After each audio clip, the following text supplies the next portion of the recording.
तो हम लोग लास्ट क्लास पे कौन सा चैप्टर किए थे? लास्ट क्लास अपना क्या था? हाँ, कोई भी बोलो भाई जल्दी से।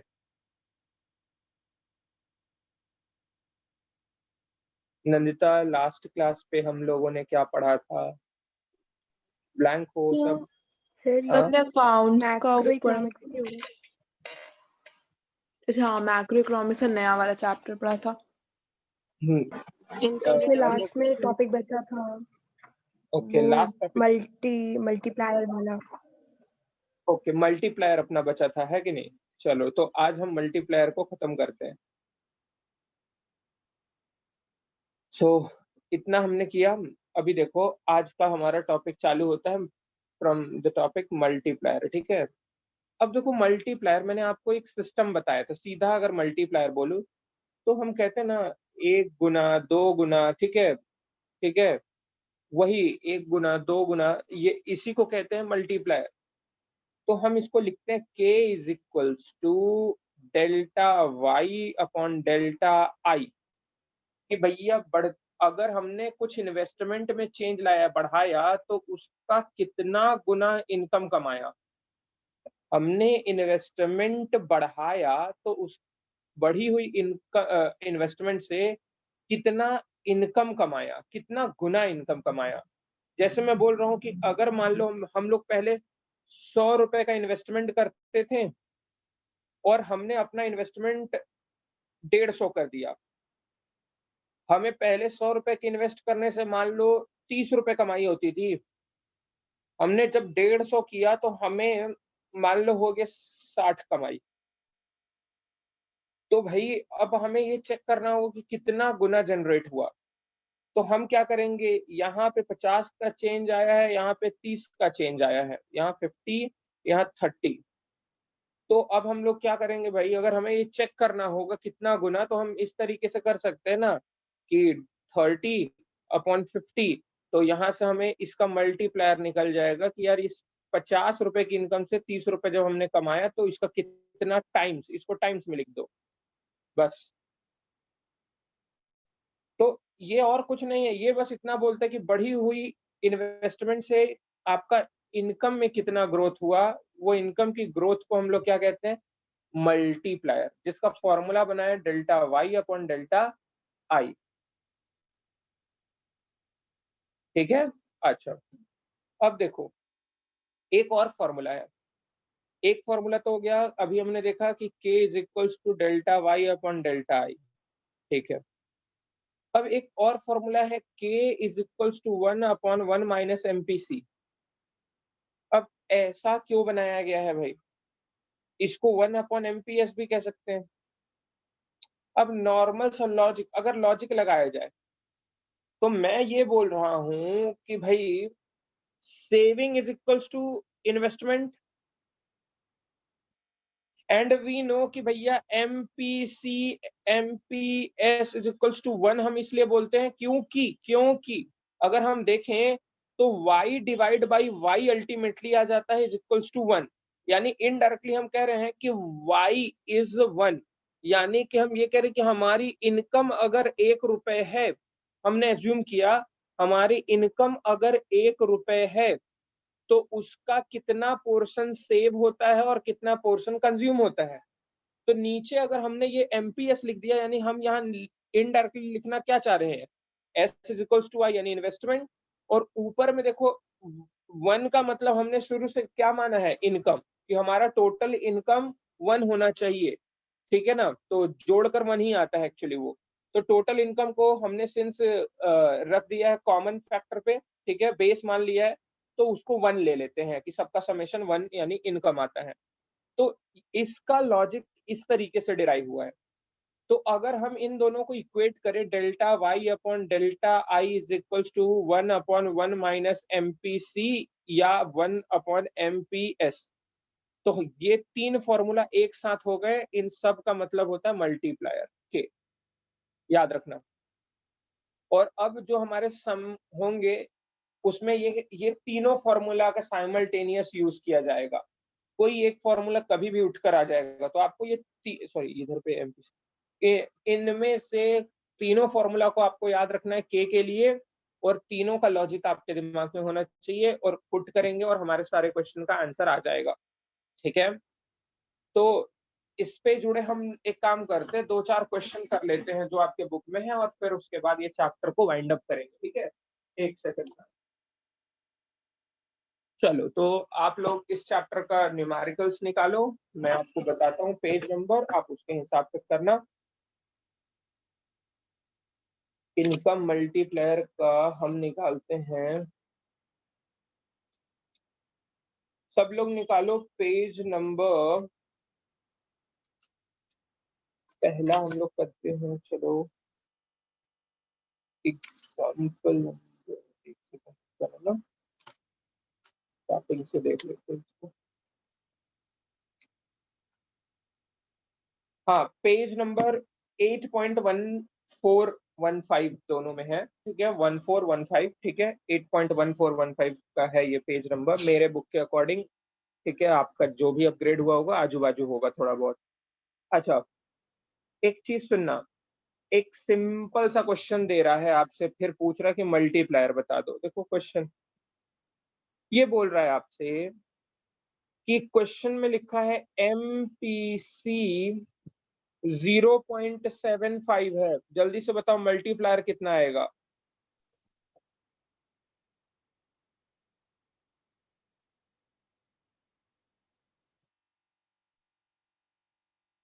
आंसर आंसर जल्दी।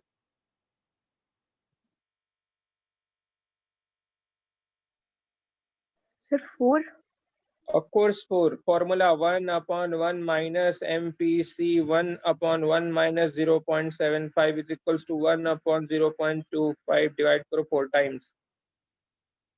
अच्छा, अगर क्वेश्चन का दूसरा पार्ट है, अगर MPC 0.9 होता तो कितना आंसर आता?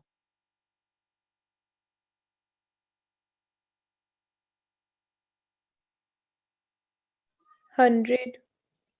हम्म, 100। अच्छे से देख लो।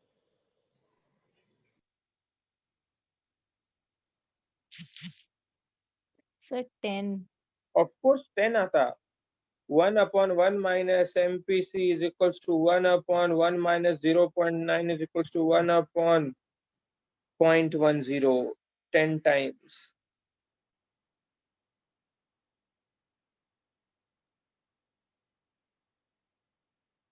हो गया, ये तो नॉर्मल सा सीधा साधा क्वेश्चन था। अच्छा, अब क्वेश्चन देखो क्या बोल रहा है। न्यूमेरिकल को क्रैक करने का सीधा फंडा आपको बताया है। आप हमेशा से सोच कर चलो कि जो हमारा रिक्वायरमेंट है उनको खोजना है पहले।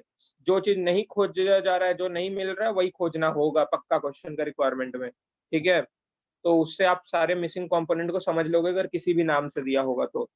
अच्छा, इनकम जनरेटेड कितना है? 4 टाइम्स है। इनकम जो जनरेट किया गया है वो 4 गुना है। ठीक है, देख लो क्या बोल रहे हैं। ये क्या लिखना चाह रहा है? अगर ऐसा बोल रहा है, in an economy income generated is 4 time, income generated is 4 time increase in investment, मतलब ये क्या दे रहा है आपको? मल्टीप्लायर। मल्टीप्लायर। ये कितना हो जाएगा? 4 टाइम्स ये बोल रहा है। ठीक है, अब आपको बोल क्या रहा है? Calculate values of MPC and MPS। आपको बोल रहा है कि MPC कितना होगा, MPS कितना होगा। ये जो लगा लेगा दिमाग, मतलब समझ जाएगा कि यार बड़ा इजी सा चीज है। 2 फॉर्मूला को क्लब करके आपको बता दिया, या एक ही फॉर्मूला का आप कह सकते हो इसको के की वैल्यू पुट करके। जल्दी से बता दो कोई भी।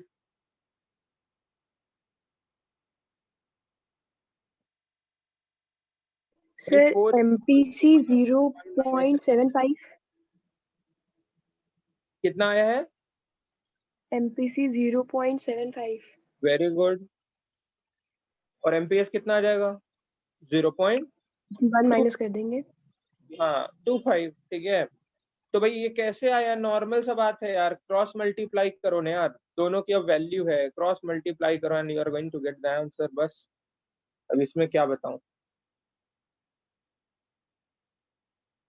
मेरे हिसाब से शायद समझ में आ गया होगा, नहीं आया होगा तो भाई फिर से पूछ लो, मेरे को कोई टेंशन नहीं। ठीक, अच्छा एक दो और क्वेश्चन करते हैं। हाँ, क्वेश्चन बोल रहा है in an economy 60% of increased income, ठीक है, इंक्रीज्ड इनकम, इनकम जो बढ़ा उसका 60% इज स्पेंट ऑन कंजम्पशन। इसका मतलब क्वेश्चन ने क्या बता दिया हमें, इस लाइन का मतलब वो क्या बता रहा है, 60% ऑफ MPC इज कंज्यूम्ड, क्या, MPC very very good, MPC बता रहा, 60% इज कंज्यूम्ड, मतलब वो कितना जा रहा है, 0.6। अच्छा, इफ 4 करोड़, अब सुनना आगे क्वेश्चन बोल रहा है, if 4 crore are invested in a project, मतलब ये क्या बता रहा है, 4 crore are invested in a project. हाँ बताओ, ये क्या बता रहे हैं, कैसे बच्चे हो यार। If 4 crore is being spent on a project, क्या बता रहा है आपको ये, So investment. investment इतना दिमाग लगा रहे हो, बाप रे कैसे बच्चे हो तुम लोग। हाँ, नॉर्मल सी इंग्लिश को नहीं बता पा रहे, लिखा हुआ है कि 4 करोड़ इन्वेस्ट कर रहा है, वो भी सोच रहे हो कि यार इन्वेस्ट, यार उसी के कंपोनेंट में से ना कुछ पूछा होगा, तो उसके कंपोनेंट में कौन सा मैचिंग है यार, नॉर्मल सा डेल्टा आई। अच्छा, और बोल रहा है, अब आपसे पूछ रहा क्वेश्चन क्या, find out increase in income, increase in मतलब खोजने को क्या बोल रही है,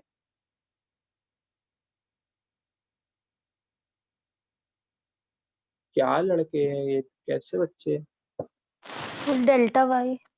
तुम लोग इतना क्यों टाइम लगा रहे हो, मुझे नहीं समझ में आ रहा है। अंशिका, कुछ पल्ले नहीं पड़ रहा है क्या तुम लोगों के, सिर्फ पढ़ रहा है। तो बेटा मतलब आई डोंट नो कि इतना टाइम रिस्पॉन्ड करने में, माइक को ऑन ऑफ करने में कितना समय लग रहा है। दिमाग को थोड़ा सा एक्टिव रखो, don't keep a passive mind and sit in the class यार। अगर आप लोग रिस्पॉन्ड नहीं करोगे ना तो अपन को टाइम भी वेस्ट होगा, और दूसरी बात ये लगेगा कि यार कुछ समझ में नहीं आया, तब तो ऐसा हो रहा है। It is taking so much time भैया, इंग्लिश इतनी नॉर्मल सी इंग्लिश को भी इंटरप्रेट करने में। प्लीज थोड़ा जल्दी एक्टिव, और सबको पार्टिसिपेट करके बोलना होता है, ठीक है, सब बोलोगे ना तो आप ही का दिमाग खुलेगा, मेरे को कुछ एक्स्ट्रा कुछ नहीं बेनिफिट होगा, आपको होगा जरूर। अच्छा, तो यानी आपको ये खोजने बोल रहा है डेल्टा वाई, फिर बोल रहा है and saving, and saving, and saving आपको खोजने बोल रहा है, find out increase in saving, यानी डेल्टा एस भी खोजने को बोल रहा है। चलो अब इसको बहुत जल्दी से मेरे को बताओगे, कोई मेरे को ये बता दे डेल्टा वाई और डेल्टा एस, जल्दी से जल्दी से।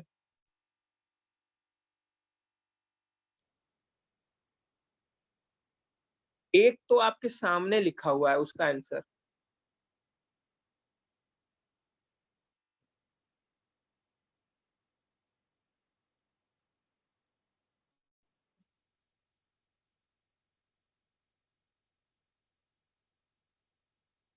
सर चेंज इन सेविंग तो 0.4 होगा। बेटा आपसे वैल्यू पूछ रहा है, क्योंकि आपको ये अमाउंट दे दिया है ना, अमाउंट पूछ रहा है आपसे, अमाउंट, परसेंटेज इंक्रीज नहीं पूछ रहा है, इंक्रीज पूछ रहा है। सर डेल्टा वाई 10 आ रहा है। ओके, डेल्टा वाई आ गया 10 टाइम्स, मतलब कि कितना आएगा वैल्यू में, अगर इसको कन्वर्ट कर दे तो कितना आएगा, 10 crores. नॉर्मल सा बात है भाई, 10 करोड़, ठीक है।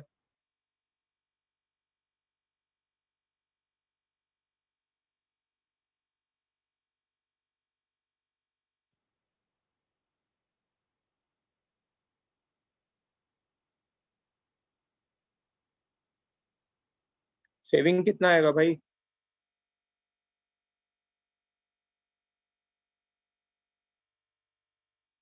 वाह, तो हम ही सॉल्व करते हैं। k is equals to 1 upon 1 minus MPC, 1 upon 1 minus 0.6, 1 upon 0.40, ठीक है। तो कर लो 1 डिवाइड बाई 0.4, ठीक है, कितना आया 2.5 टाइम्स। एक फॉर्मूला यूज हो गया। अब हमारे पास एक आई वाला फॉर्मूला भी होगा, k is equals to delta Y upon delta I. चलो तो यहाँ पर तो अब वैल्यू मिल गई है 2.5।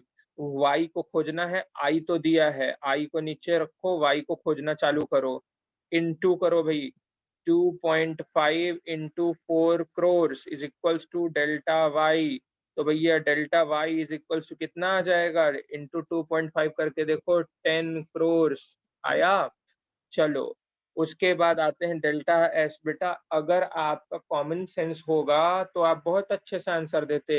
मैंने एक और आपको बात बताया था, एस इज इक्वल्स टू आई, तो 4 करोड़ ही होना चाहिए पहले ही। चलो उतना मत ज्ञान लगाओ। अगर एमपीसी का, चलो तो एमपीएस खोज लो भैया, 1 माइनस 0.6, तो 1 यही ना, हाँ 0.6 ना, तो ये आ जाएगा 0.4। कोई दिक्कत नहीं भाई, हम लोगों को अच्छे से पता है कि एमपीएस का फॉर्मूला क्या है, ठीक है ना। तो 0.4 is equals to delta S upon delta Y. चलो वैल्यू पुट करते हैं, ठीक है। 0.4 डेल्टा एस अपॉन 10, तो delta S is equals to 10 into 0.4, फिर से 4 करोड़। क्या बच्चे हो भाई तुम लोग, हाँ? ऐसा करोगे तुम लोग इतना पढ़ने के बाद? सर प्लस नहीं समझ में आया। प्लस माइनस इंटू डिवाइड नहीं समझ में आ रहा है तो अब कैसे मैं बताऊं। एमपीसी का वैल्यू आपको दिया है, एमपीसी का वैल्यू से क्या आप के नहीं खोज पाओगे, पहले इतना बता दो मेरे को। एमपीसी और के का क्या फॉर्मूला है दोनों का? के इज इक्वल्स टू, जल्दी बोल दो। मल्टीप्लाई। हाँ भाई, के इज इक्वल्स टू एमपीसी से जुड़ा उसका कौन सा फॉर्मूला है? के और एमपीसी से जुड़ा कोई फॉर्मूला बताया अभी मैंने? 1 upon 1 minus MPC. 1 upon 1 minus MPC. Value put कर सकते हो, देखो 1 divide by 1 minus 0.6 is equals to 1 divide by 0.4, तो 2.5 टाइम्स। इसमें किसी को डाउट? नहीं। इसमें तो डाउट नहीं ना? No sir. अच्छा, अभी आपको खोजने बोल रहा हूँ वाई, तो अब दिमाग कैसे लगाओ यार। वाई से जुड़ा मल्टीप्लायर का कोई फॉर्मूला है क्या? वाई से जुड़ा कोई फॉर्मूला है क्या? बता दो। मल्टीप्लायर का वाई से जुड़ा कोई फॉर्मूला, मैंने इसीलिए बोला था कि 3 फॉर्मूला का खेल है पूरा क्वेश्चन, ये 3 देखो। तो वाई से जुड़ा कोई के का फॉर्मूला है?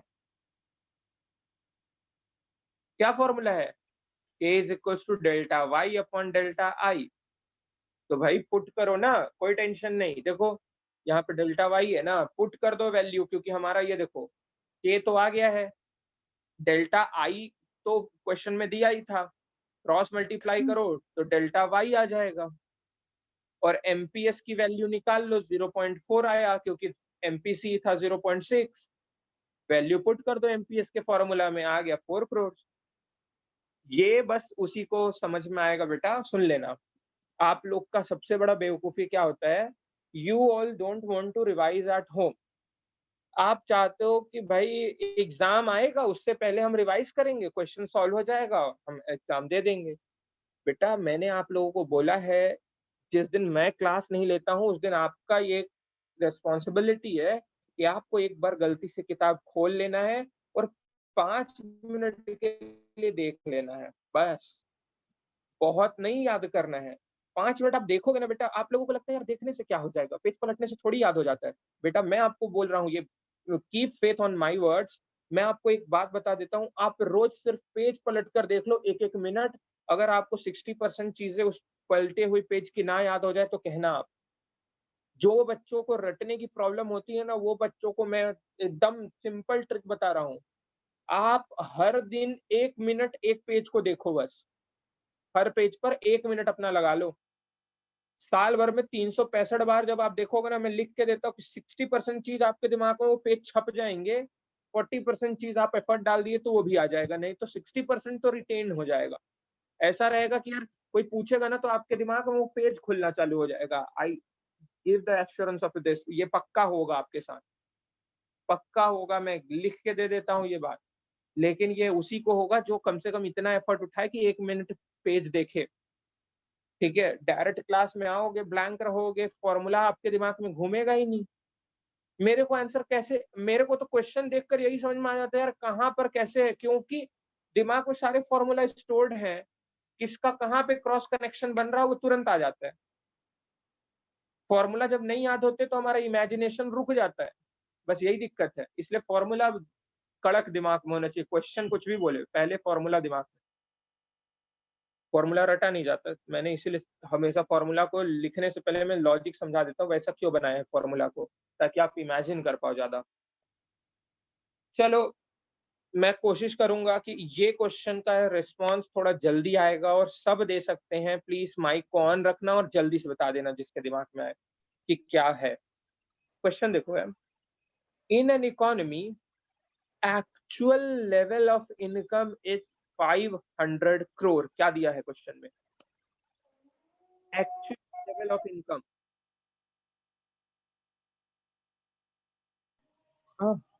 बोलो भाई income Change in income.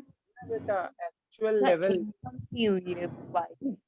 y दिया हुआ है, y दिया हुआ है, ठीक है। अच्छा अब और आगे चलते हैं ना। Whereas full employment level of income, एक एक्चुअल है और एक फुल एम्प्लॉयमेंट लेवल है। फुल एम्प्लॉयमेंट लेवल इनकम का दिया है 800 crore, ठीक है। अब बोल रहा है आगे question, if 1/4 of additional income, additional income, additional income यानी ये वर्ड क्या बोल रहा है, पहले तो ये बता दो। एडिशनल इनकम, चेंज इनकम कितना आएगा, जल्दी से बता दो, जल्दी से। 300. Of course 300, very very good, ठीक है। तो 300 crore ये निकल गया। देखो वो लाइन बोले जा रहे हैं, हम सॉल्व किए जा रहे हैं।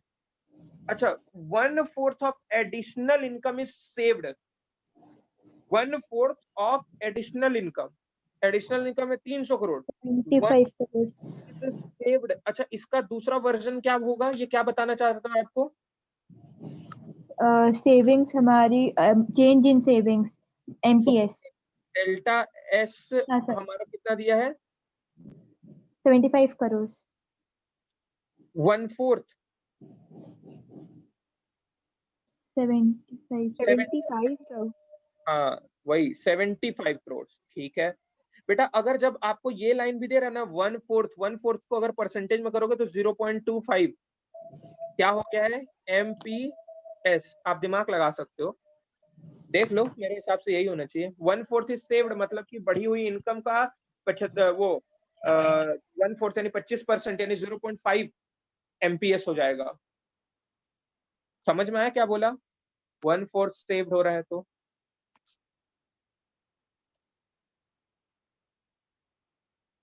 कितनों को आ गया समझ में ये लाइन? 0.25 लिख दिया मैंने, यस सर आ गए ठीक है। Yes, sir, आ गया. ओके अब आपसे आगे क्वेश्चन पूछ रहा है, कैलकुलेट इंक्रीज इन इन्वेस्टमेंट। मतलब क्या पूछ रहा है आपसे, क्या खोजना है? Change in investment I.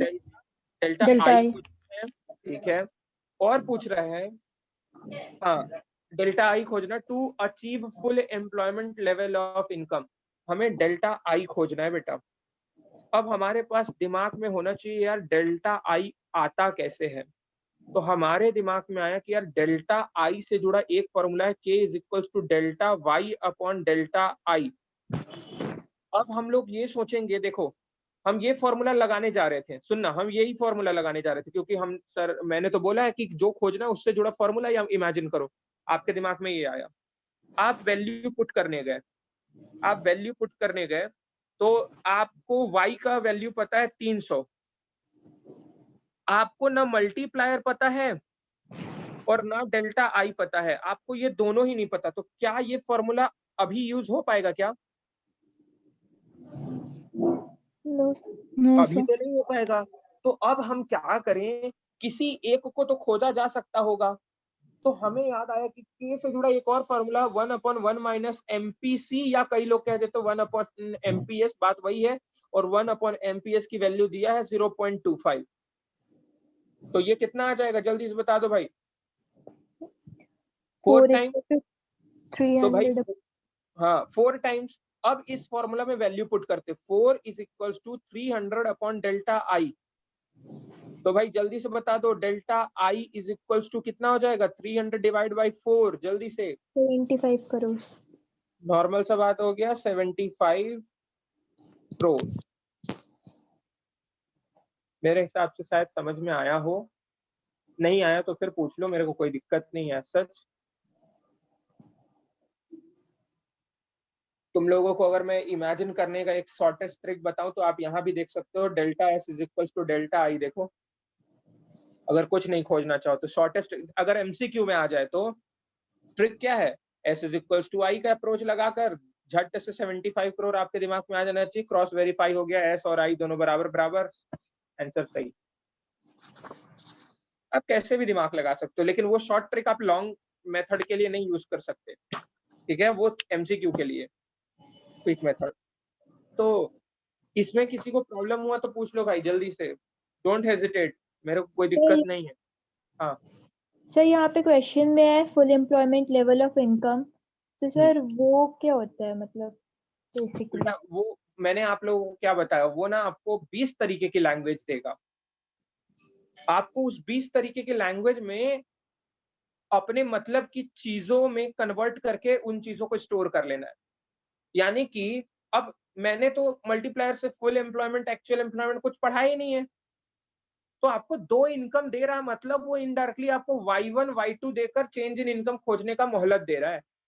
मैंने आपको इमेजिन करने का तरीका सिखाया है कि कभी भी कोई सम है ना, तो आप उस सम से जुड़ा क्या क्या टर्म्स, मतलब क्या क्या चीजें आपको चाहिए, आप क्वेश्चन से वो खोज के निकाल लो। बस रिफाइनिंग करना आना चाहिए, रिफाइन कर लिया उसके बाद तो कुछ क्वेश्चन में नहीं होता है। जो बच्चा इस फुल एम्प्लॉयमेंट को देख के घबराता, अंडर एम्प्लॉयमेंट या एक्चुअल एम्प्लॉयमेंट को देखकर घबराता, कहता है यार ये वाला नहीं किए थे यार, ये वाला अगर मान लो अभी मैं नहीं कराया था, ये वाला सर नहीं कराए थे, और वो छोड़ देगा। बेटा आपको अपनी मतलब की चीज खोज लेनी है, दैट्स इट। और मैंने आपको बताया कि फुल एम्प्लॉयमेंट लेवल थ्योरेटिकली मैंने अलग से पढ़ा दिया है कि फुल एम्प्लॉयमेंट लेवल क्या होता है, अंडर एम्प्लॉयमेंट लेवल क्या होता है, एक्चुअल एम्प्लॉयमेंट लेवल क्या होता है, ठीक है। ओवर एम्प्लॉयमेंट वाला भी पढ़ाया था, ये सब मैंने आपको पढ़ा के रखा है, ओके। तो वो थियरी है। अब उस थियरी का ज्ञान यहाँ पर अभी आपको नहीं लाना है, यहाँ तो आपको मतलब की चीज खोजनी थी, दैट वाज डेल्टा वाई, बस वो खोज लिया, आंसर आ गया। तो प्लीज आप कुछ नए लैंग्वेज के आ जाने से घबराना मत, कुछ भी चीज नया नहीं है, आपको उसमें से निकाल के रखना है जो आपकी जरूरत की चीजें हैं। हाँ कोई कुछ बोल रहा है, बोल दो। तो सर मतलब वो सेम ही है ना, मतलब फुल एम्प्लॉयमेंट लेवल की जो चेंज इन इनकम है वहाँ पे हम लोग की वही हाँ हुआ ना? हाँ हाँ हाँ बिल्कुल बिल्कुल, यहाँ पे उसका कोई अलग से मतलब नहीं, सेम डिट्टो वही मतलब भाई। ओके। अच्छा चलो इतना हो गया, ठीक है। अब एक काम करते हैं, जल्दी से लिखो क्वेश्चन, मतलब चीजें मैं बोल रहा हूँ, आप बताना क्या क्या चीजें दी गई हैं क्वेश्चन में। If additional investment of 500 crore, ये क्या है भाई, एडिशनल इन्वेस्टमेंट ऑफ 500 करोड़ क्या दे दिया, delta delta I. I, very good, okay. Next उसके बाद दे रहा है increases if additional income of 500 crore increases income by 500 crore, increases income by 500 crore, ये क्या दे रहे हैं,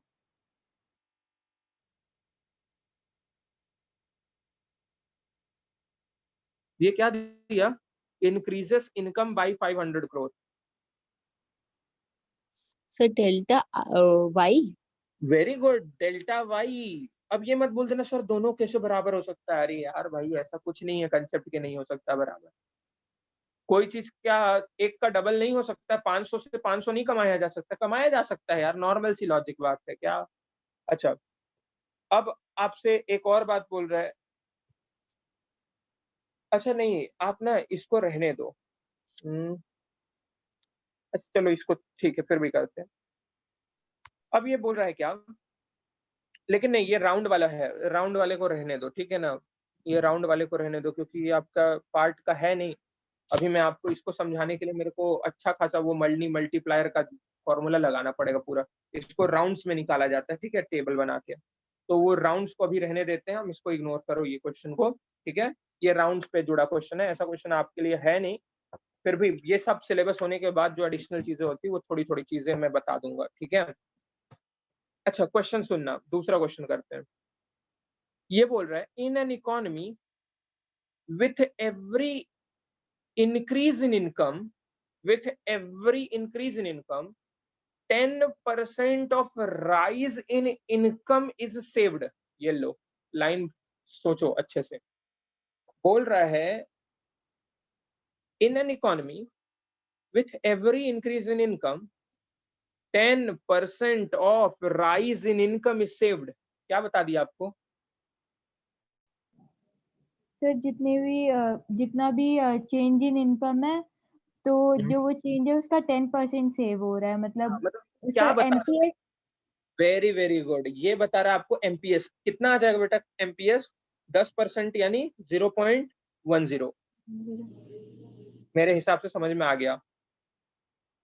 10% इंक्रीज इनकम का 10% आप बचा ले रहे हो, तो भैया आप कैसे भी करके देख लो, कैसे भी करके देख लो, लॉजिक तो यही बनता है कि 10% 0.10 आ जाएगा आपका ये एमपीएस। नेक्स्ट सपोज, अब क्वेश्चन बोल रहा आगे, press investment of 120 crore takes place. अब ये क्या बता दिया? प्रेस इन्वेस्टमेंट ऑफ 120 करोड़, से इन्वेस्टमेंट आई आई बताया या डेल्टा आई बताया? ध्यान से बताना मेरे को। Delta I. Investment, fresh investment, sir I. Delta. It is not initial investment, it is fresh investment यानी एडिशनल इन्वेस्टमेंट, ठीक है। अब और आगे चलते हैं।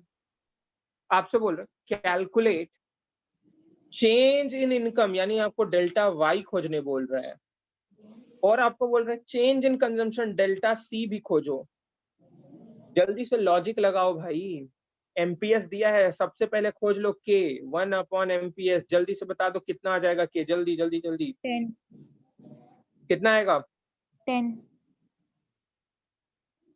10 टाइम्स। वेरी गुड, ये हो गया। दूसरा फॉर्मूला जल्दी से लगा लो भाई, दूसरा फॉर्मूला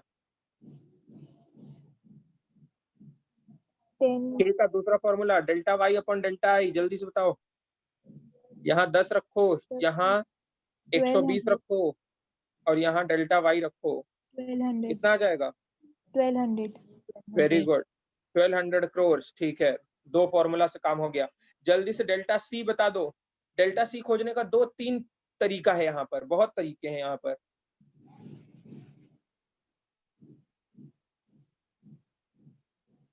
कोई भी तरीका लगाओगे आ जाएगा। एक तरीका है आपके पास भाई, एमपी, ये देखो ना, एमपीसी कितना आ जाएगा भाई? 1 - 0.10 से तो 0.9 आ जाएगा। 890 ना? 0.9 हाँ, 0.9 आ जाएगा। तो भैया 0.9 1200 का 90%, अगर 10% सेव हो रहा है तो 90% कंज्यूम हो रहा है यार, थ्योरेटिकली भी सोच लो। So 1080 शायद। तो कितना आ जा रहा है? 1080 करोड़। किसको नहीं आया? ये नहीं आया तो मेरे पास और भी तरीके हैं, आप उसका टेंशन ना लो, बस मेरे को बताते चलो। ये नहीं आया तो आप ये कर लो ना यार, delta Y is equals to, ऐसे कर सकते हो ना, delta C plus delta S, ठीक है। अब यहाँ पर आपको ये बता रहा है कि डेल्टा वाई आपका 1200 है, सी आपको खोजना है, एस इज इक्वल्स टू आई, यानी कि आई कितना दिया है? 120, माइनस कर दो ना यार, delta C is equals to 1200 - 120 करके देखो, 1080 करोड़।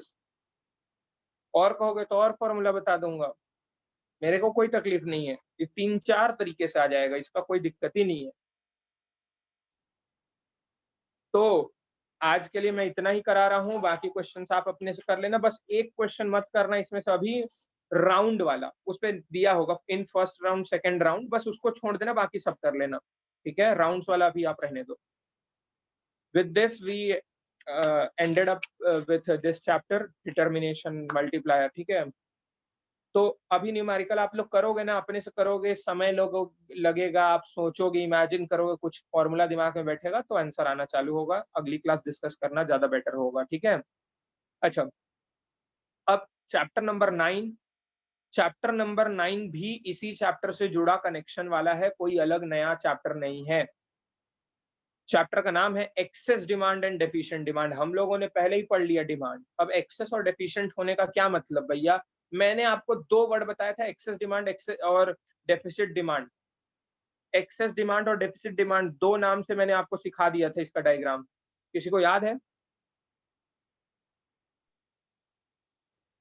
सर वो इन्फ्लेशन और इन्फ्लेशन डिफ्लेशन वाला। गुड। इन्फ्लेशनरी गैप यानी इन्फ्लेशन और deflationary gap deflation. Over employment under employment का केस, कुछ भी और अलग नहीं है, कुछ भी अलग नहीं है। 100% कॉपी पेस्ट, वही डायग्राम, वही लॉजिक, वही थियरी। और लॉजिक आप लगा सकते हो, ज्यादा डिमांड होगी तो महंगाई बढ़ेगी कि कम डिमांड होगी तो महंगाई बढ़ेगी। लॉजिक लगाओ जल्दी। तो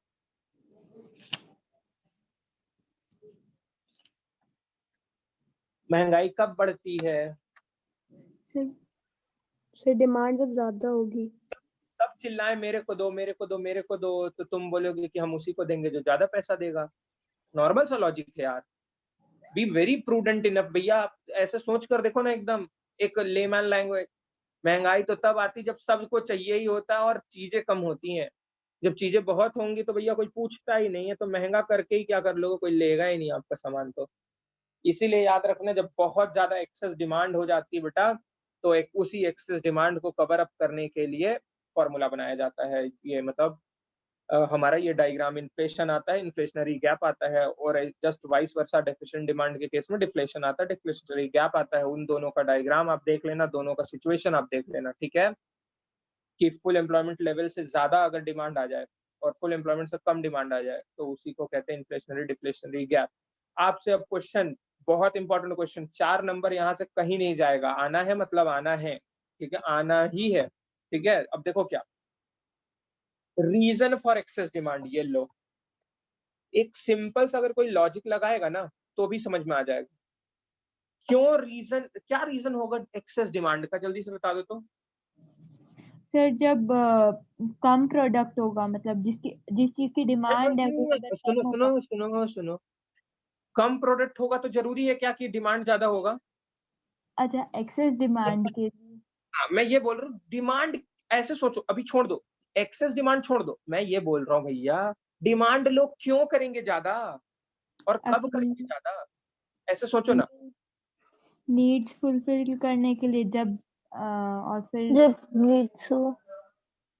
पॉपुलेशन ज्यादा हो, जब पॉपुलेशन, अच्छा ठीक है। और सर और उनकी कोई बेसिक नेसेसिटी है वो, इसलिए उनको बहुत ज्यादा जरूरी। सर अच्छा इनकम हो अगर उनके पास। बेटा, सबसे मेन बात ये बताई, ब्रांड। नॉर्मल सा कमाई ज्यादा हो जाती है ना तो अफराद के पैसे आ जाते हैं, तो उड़ाने का शौक आ जाता है। जब नहीं होते पैसे तब कैसे डिमांड फुलफिल रहती है? तब तो मुंह बांध के निकल जाओगे, कितनी भी बगल से खुशबू आ रही हो, अच्छे खासे समोसे छन रहे हो फिर भी। लेकिन पैसे होंगे, ज्यादा पैसे होंगे तो नहीं भी भूख रहेगा तो भी अपने दोस्तों को लेके चले जाओगे, दे चल यार खा ले, मेरे साइड से खा ले, और शो ऑफ में 1-2 तुम भी खा लोगे बस, यार हाँ है नहीं, बस हो गया, थोड़ा सा खा ले, तू कह रहा है इसलिए। तो बेटा वो पैसे आने की वजह से होता है। पहला मेन मुद्दा तो यही है कि यार सरप्लस, एक्सेस मनी आने से आपकी प्रोपेंसिटी टू कंज्यूम बढ़ जाती है, मतलब कैपेसिटी टू कंज्यूम बढ़ जाती है, तो आप एक्सेस डिमांड करना चालू कर देते हो। दूसरी बात, चीजें सस्ता होने लगती हैं। मान लो मैंने ये भी बताया, जब चीजें सस्ता होने लगेंगी तो कई ऐसे लोग हैं जो डिमांड नहीं कर पाते थे वो करने लगते हैं, तो वो चीजें सस्ता होने का एक यहाँ इनडायरेक्ट तरीका दिया, टैक्स कम कर दो। टैक्स कम होगा तो कॉस्ट कम पड़ेगा, तो प्राइस कम होगा तो ज्यादा डिमांड होगा। फिर बोल रहा गवर्नमेंट का एक्सपेंडिचर ज्यादा होना। अब कहोगे सर गवर्नमेंट के एक्सपेंडिचर ज्यादा होने से क्या होगा? बेटा गवर्नमेंट का ज्यादा एक्सपेंडिचर कहने का मतलब सप्लाई बढ़ेगा, प्राइस गिरेगा वापस से। देखो मैं आपको बता दूं, पूरा खेल 2 ही चीजों पे होता है, पैसा और कीमत।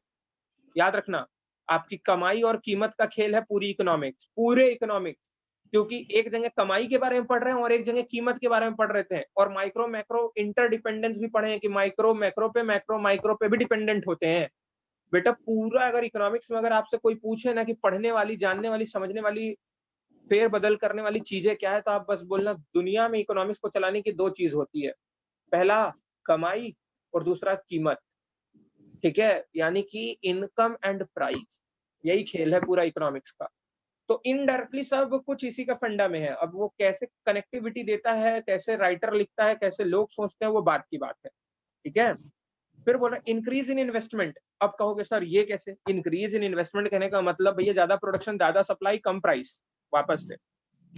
अब बोलते fall in import. Fall in import, अब ये क्या है? फॉल इन इंपोर्ट से एक्सेस डिमांड कैसे होती होगी, सोचो। सर अगर बेटा इंपोर्ट नहीं करेंगे तो अपने डोमेस्टिक वाले का डिमांड नहीं करेंगे, इंपोर्ट करेंगे तो डोमेस्टिक वाले का कम डिमांड रहेगा, इंपोर्ट नहीं करेंगे तो इंपोर्ट जो करते थे उसको भी हम डोमेस्टिकली प्रोड्यूस से लेंगे, तो हमारे इंडिया में एक्सेस डिमांड आ जाएगी।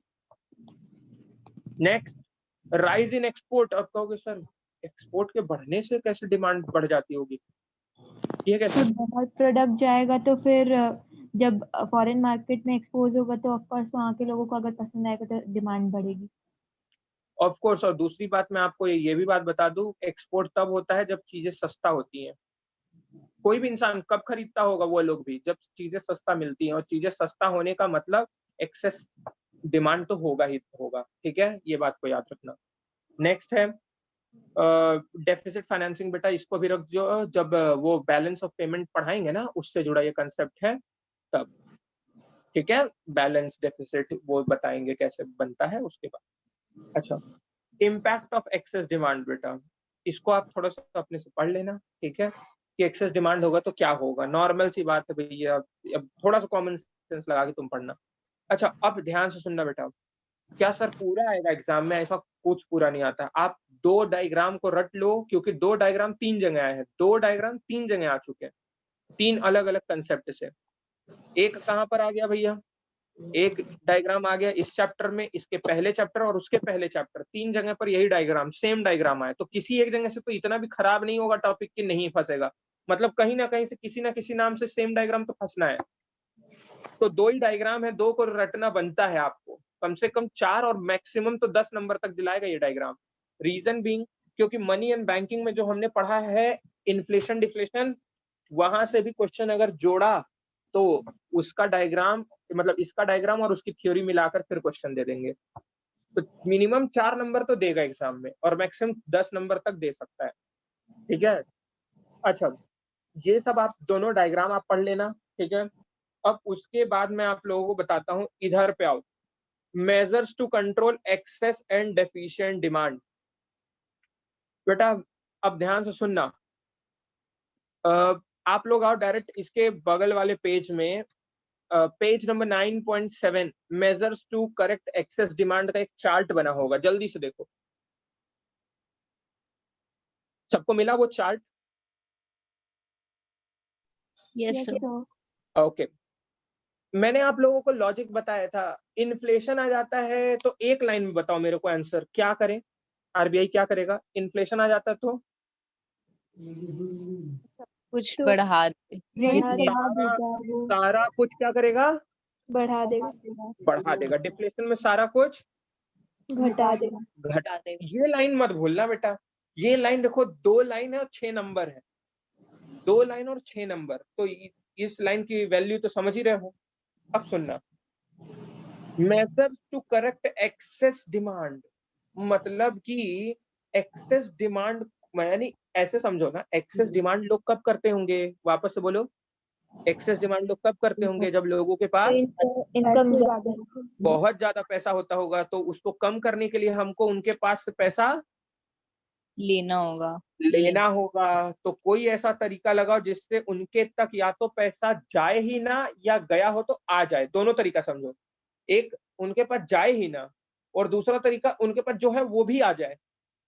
याद रखना, उनके पास से घटाना है तो दो तरीका, या तो भेजो ही मत, या तो जो भेज दियो वो ले आओ, दोनों तरीका लग सकता है। अभी सुनना,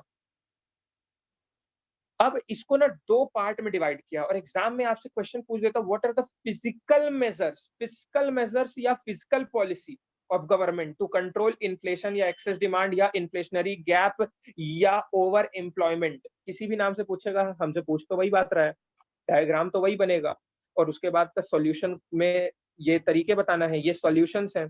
तो बेटा सॉल्यूशन को दो में बांटा है, एक सॉल्यूशन है फिजिकल और दूसरा है मॉनेटरी। फिजिकल यानी बजट से जुड़ा बात, फिजिकल यानी बजट से, लिख लेना वहां। फिजिकल मतलब गवर्नमेंट के इनकम एक्सपेंडिचर से जुड़ा बात, लिख लेना। फिजिकल वर्ड का मतलब होता है एक्सपेंडिचर इनकम ऑफ गवर्नमेंट, ठीक है। इनकम एक्सपेंडिचर को एक कॉमन नेम से जानते हैं, फिजिकल, ठीक है। तो मतलब गवर्नमेंट अपने बजट के हिसाब से गवर्नमेंट कैसे कंट्रोल कर सकती है। दूसरी बात, मॉनेटरी पॉलिसी गवर्नमेंट नहीं लेगी, कौन लेगा, central bank. Physical policy government control करने की कोशिश करेगी और मॉनेटरी पॉलिसी से कौन करने की करेगा, सेंट्रल बैंक। अब मॉनेटरी पॉलिसी में भी दो तरीके का आता है, क्वांटिटेटिव एंड क्वालिटेटिव। क्वांटिटेटिव मतलब प्योरली मनी टर्म्स में और क्वालिटेटिव ज्ञान के तौर पे। जस्ट मतलब वो मॉनेटरी तरीका नहीं होगा, वो सजेशंस का, प्रेशर का रहेगा, ठीक है। टू पीस का रहेगा, मतलब एक पहला चीज बोलेगा प्रेशर और दूसरा परसुएशन। पहले बात मनवाओ, नहीं माने तो डांट कर कराओ, कुछ तो करना होगा, रोकना तो होगा। अब सुनना, हमने मॉनेटरी पॉलिसी सिंस डिस्कस कर लिए तो मैं उसको पहले इलाबरेट कर रहा हूं। देखो वहां पर क्या लिखा है सबका, देखो क्वालिटेटिव इंस्ट्रूमेंट में क्या क्या लिखा है, increase in bank rate, increase in repo rate, increase in LRR मतलब CRR SLR, ठीक है। अच्छा एक और चीज वहां पर पॉइंट मेंशन कर लो तो अपने बुक में, इंक्रीज इन, एक और चीज बता दो जल्दी से वहां, फिफ्थ पॉइंट। LRR के बगल में देखो, LRR के बगल में CRR और SLR कॉमा करके लिख लेना, ठीक है, ब्रांच बना के। फिफ्थ पॉइंट बता दो, इंक्रीज इन। सर उनकी तरफ से लोगों को ओपन मार्केट ऑपरेशंस में वो वाला नहीं point? वो नहीं, इंक्रीज इन, एक चीज छूट गया है, इंक्रीज इन एक कुछ रेट छूटा हुआ है यहाँ, बैंक रेट नहीं तो हो गया रिवर्स रेपो रेट। सर, है कहाँ है, रेपो रेट है, नहीं मेरी बुक में है। ठीक है, रिवर्स रेपो रेट में बोल रहा हूँ। तो अच्छा, और वो जो सेल ऑफ सिक्योरिटी लिखा ना उसके बगल में OMO कैपिटल में लिख लेना, ओपन मार्केट ऑपरेशन, OMO, ठीक है। तो OMO में सेल कर देगा, सेल करेगा तो सिक्योरिटी जाएगा, उनके पास जो पैसा है वो भी वापस आ जाएगा, ये बात याद रखना, ये मैंने डिस्कस किया था। दूसरा, पहले जाएगा सारे बैंक से, RBI प्यार से बोलेगा, बाबू बच्चा करके उसको समझाएगा कि देखो भाई इस समय ऐसे हालात चल रहे हैं, अगर इसी तरीके लोन देते रहे तो कल को भैया पैसे की वैल्यू गिर जाएगी, सब इकोनॉमी डिस्ट्रॉय हो जाएगा, तुम लोग का अच्छा खासा बिजनेस खत्म हो जाएगा। तो प्लीज प्लीज एक रिक्वेस्ट है हाथ जोड़ के कि आप लोग अभी लेंडिंग्स मत करो, इंस्टेड डिपॉजिट एनकरेज करो। ऐसा स्पीच देता है, मतलब मोटिवेट करता है उन लोगों को, ठीक है, प्यार से। कुछ लोग मान जाते, कुछ बैंक कुछ नहीं मानते हैं, तो जाते जाते एक वार्निंग देता है, बोलता देखो अभी तो हम प्यार से बोल रहे हैं, अगर कोई बात नहीं माना और कभी भी उसको हमारी जरूरत पड़ी, लेंडर ऑफ लास्ट रिसोर्ट या किसी भी और तरीके की, तो समझ लेना उस दिन हम भी हाथ खड़ा कर देंगे, क्योंकि आज हम तुमको समझा के जा रहे हैं और नहीं माने और कल को इसके वजह से कुछ दिक्कत में फंसे तो फिर मेरे पास मत आना। तो पहला वो क्या करेगा, परसुएशन, दूसरा प्रेशर, ठीक है। तो क्वालिटेटिव में वो तीन मेन काम बोलता है, देखो वहां लिखा है, मार्जिन रिक्वायरमेंट को बढ़ा देता है। मार्जिन रिक्वायरमेंट का मतलब मैंने आपको बताया था, जल्दी से किसी के दिमाग में हो तो बता दो। बैंक अपने पास कितना पैसा रखता है उसका मार्जिन रिक्वायरमेंट। सर वहाँ पे जितना कैश रिजर्व रखना पड़ता है ना वो ना बढ़ा ना, नो नो, सर, एक मिनट।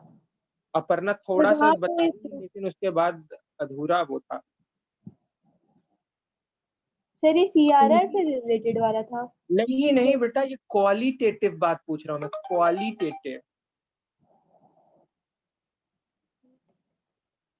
बेटा जल्दी से उसके बगल में लिखो तो, लोन का अमाउंट और गिरवी रखा सिक्योरिटी का अमाउंट का डिफरेंस लिख लेना। Difference between amount of loan given and the security cap, ठीक है ना। तो ये दोनों के डिफरेंस को कहते हैं मार्जिन रिक्वायरमेंट। इसको भी बढ़ाएंगे कि घटाएंगे? जल्दी बोलो जल्दी बोलो जल्दी बोलो, बढ़ाएंगे घटाएंगे? अरे बोल दो बच्चे लोग। हाँ, बढ़ाएं कि घटाएं? पढ़ाए। ऑफ कोर्स हर चीज बढ़ाना है यार, आंख मूंद के याद रखो ना, तुम लोग कैसा बात कर रहे हो, हर चीज बढ़ाओ। इन्फ्लेशन आया ना, सब चीज बढ़ाओ। एक लाइन में मैंने आपको आंसर बोला है, सोचना ही मत, इसमें कोई ज्ञान नहीं, कोई दिमाग नहीं। अच्छा दूसरा, advice to discourage lending.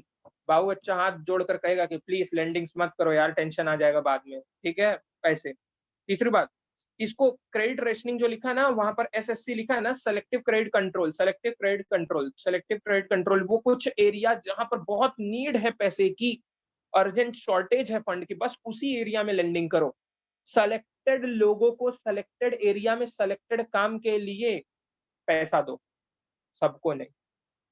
This is called selective credit control. तो ये तो कौन सुधारने की कोशिश किया? Central bank. आपसे क्वेश्चन पूछेगा कि सेंट्रल बैंक कैसे सही कर सकता है, और दूसरे साइड पूछ सकता है सेंट्रल गवर्नमेंट कैसे सही कर सकता है। सेंट्रल गवर्नमेंट कुछ और नहीं कर सकता, वो पैसे वैसे पे तो कंट्रोल नहीं कर सकता, वो टैक्सेस पे कंट्रोल कर सकता है, वो सब्सिडीज पे कंट्रोल कर सकता है, वो अपने एक्सपेंडिचर पे कंट्रोल कर सकता है, अपने इनकम पे कंट्रोल कर सकता है, उसके बस में वही है। तो ये बोलता है कि भैया लोगों के पास ज्यादा पैसे आ गए हैं, बटोरना है, तो हम क्या करें, टैक्सेस को बढ़ा दे कि घटा दें? बढ़ा दे। बढ़ा दे। फिर से वही बात है ना आंसर, ठीक है, फिर से बढ़ा दें, ठीक है। अच्छा उसके बाद अब आया जस्ट उल्टा, क्योंकि ये सब इनकम साइड का हो गया। डिक्रीज इन गवर्नमेंट स्पेंडिंग, ये भर याद रखना, गवर्नमेंट, आप लॉजिक लगा सकते हो, गवर्नमेंट स्पेंड करता है तो पैसा किसके पास जाएगा? पब्लिक। पब्लिक। पब्लिक के पास जाएगा। इसलिए वो बोलता है कि भाई खर्चा कम कर दो कि पब्लिक के पास पैसा जाए ही ना। बस इतना चीज मेरे हिसाब से आप लोगों को समझ में आ गया। सर एक आपको बार खर्चे में किस खर्चे की बात हो रही है, मतलब कौन कौन टाइप की? सब्सिडी की, रोड बनवाने की, डैम बनवाने की, मुफ्त में वो चावल डाल देने की, बहुत और सारी चीजें हैं भाई। हाँ? इतना खर्चा जो गवर्नमेंट कर रही है, एलपीजी का, सब्सिडी का, ये का वो, मतलब ज्यादा पैसा आ गया ना तो बटोरेगी, अब खर्चा नहीं करेगी, वसूलेगी। हाँ, तो इस चीज को याद रखो। सर मार्जिन रिक्वायरमेंट्स वाला आप एक बार एक्सप्लेन करिए ना। बेटा जब सुनार के पास जाते हो, बोलते हो कि 1 लाख का गहना रख लीजिए, तो पूरा 1 लाख रुपए देता है आपको? नो सर, वो पहले तो, इंटरेस्ट। तो वो क्या बोलता है, वो क्या बोलता है, वो जो काटता है उसको क्या बोलता है वो? Sir interest. नहीं, वो बोलता है, अगर हिंदी में बोलूं तो बोलता है बट्टा, इंग्लिश में बोलूं तो मार्जिन, ठीक है। उसी को कहते हैं मार्जिन रिक्वायरमेंट। उन दोनों के अमाउंट, मान लो 90,000 दिया तो 10,000 एज मार्जिन, 80 दिया तो 20,000 इन मार्जिन। समझ में आया? तो सर वो इंटरेस्ट मतलब आगे फिर इंटरेस्ट हम लोग को फुल अमाउंट जो रीपेमेंट करना पड़ेगा ना, अलग से हाँ इंटरेस्ट जी, के नाम पे ही कटता है हाँ ना जी। वो मार्जिन। बेटा इंटरेस्ट नाम इसको नहीं दिया जाता है ना, यही तो बात है, इसको इंटरेस्ट नाम नहीं दिया जाएगा। हर चीज को आप इंटरेस्ट के नाम से, डिविडेंड को भी फिर इंटरेस्ट बोल दोगे क्या? सबका अपना अपना नाम है ना। अच्छा लाइक मतलब ये है वही कि हम लोग, हाँ वो है तो कमाई ही उसकी, लेकिन इंटरेस्ट नहीं बोलो, मार्जिन बोलो, ठीक है। ओके। सर जो एडवांस में हम लोग दे रहे वो है ना मार्जिन रिक्वायरमेंट? क्या लड़की बोल रही है, जो डिफरेंस को बोलते हैं मार्जिन बेटा, उस डिफरेंस को बोलते हैं मार्जिन। सर जैसे कि हमने उसको 1 लाख का कुछ हमने उससे लिया, पर वो हम लोग को 80 दे रहा है, तो जो 20 है वो डिफरेंस है हमारा, वो मार्जिन है। हाँ, ये है और मार्जिन। फिर जब हम लोग उसको पैसा ऐसे लौटाएंगे तो हम लोग उसको कोई इंटरेस्ट नहीं देंगे ना। नहीं, वो पूरा प्रिंसिपल अमाउंट जितना लिए हो ना उधार का, वो मतलब सॉरी गिरवी का जो अमाउंट है ना, वो देना पड़ेगा आपको। मतलब 1 लाख, 1 लाख, तो उसका वो अच्छा 20 प्रॉफिट हो गया। और उसका कमाई हो गया वो। समझ में आया तुम लोगों को? मार्जिन है वो सिर्फ मॉर्टगेज के केस में चलता है ना, लोन के केस में नहीं ना। क्या चीज? तो जो मार्जिन है वो सिर्फ मतलब मॉर्टगेज के केस में चलेगा ना, वो लोन के केस में मार्जिन नहीं बोलता। हाँ, ये क्या बोलता है कि आप अगर अपने ये मतलब ये ज्वेलरीज और ये जो सेविंग किए हुए लग्जरी आइटम्स हैं, उनको अगर आप मार्केट में जाकर इस इन्फ्लेशन के दौर में बेचते हो, तो वो आपको कितना पैसा देंगे और कितना पैसा काट लेंगे। वो जो पैसा काट लेंगे ना, उसको कहेंगे मार्जिन रिक्वायरमेंट। तो गवर्नमेंट बोलता है कि देखो बैंक, तुम्हारे पास अगर कोई आया और बोला कि उसको उसके सिक्योरिटी के बदले मतलब ज्वेल्स के बदले पैसा चाहिए, तो उसको कम से कम पैसा देना, यानी मार्जिन ज्यादा से ज्यादा काट लेना, क्योंकि अभी इन्फ्लेशन चल रहा है। ठीक है? ओके। हाँ हाँ, सर। कितना हो गया? ये सब तो हो गया। अभी वहां पर आया मेजर्स टू कंट्रोल डेफिशिएंट। बेटा जल्दी से पेज पलट लो, बस चैप्टर खत्म मेरे साइड से, ये चैप्टर खत्म। ठीक है? अभी देखो, measures to correct deficient demand. बेटा सेम टू सेम लिखा, उल्टा कर दिया, हर चीज को उल्टा कर दिया। बस डायग्राम को देख लो, हर चीज को उल्टा कर दिया। ये चैप्टर खत्म मेरे साइड से। अब मेरे से वापस में पूछना इसको। ये चैप्टर हमारा पूरा खत्म। और देख लेना, मैं गारंटी देता हूँ, आप पूरी थ्योरी रीड करके देखना। ऐसा नहीं कि सर निपटा दिए, नहीं, आपको वो थ्योरी बनेगी, लेकिन शर्त ये है कि जो मैंने पढ़ाया था पहले, वो चीजें दिमाग में होनी चाहिए। अच्छा, हमने गवर्नमेंट बजट खत्म किया था ना? हाँ सर। ओके, गवर्नमेंट बजट मतलब हम लोग का कंप्लीट हो गया है। और कौन सा कंप्लीट हो गया है उसके आगे? फॉरेन एक्सचेंज तो मैंने नहीं कराया है, बीओपी भी नहीं कराया ना मैंने। नो सर, बस वो फिर तो दोनों लास्ट के चैप्टर बाकी है और मतलब लास्ट के हमारे 2 चैप्टर बस बचे ना। Yes sir. Yes sir. चलो, तो 2 चैप्टर के लिए 2 क्लास, ये दोनों छोटे छोटे चैप्टर हैं, आधे आधे घंटे, 1 घंटे मैक्सिमम लगेंगे। And with this will be winding up our macro economics and after my exams. ठीक है? मतलब दिसंबर में मैं जो भी कराऊंगा, क्योंकि नवंबर तक तो एग्जाम का लोचा रहेगा, तो फ्री नहीं रहूंगा।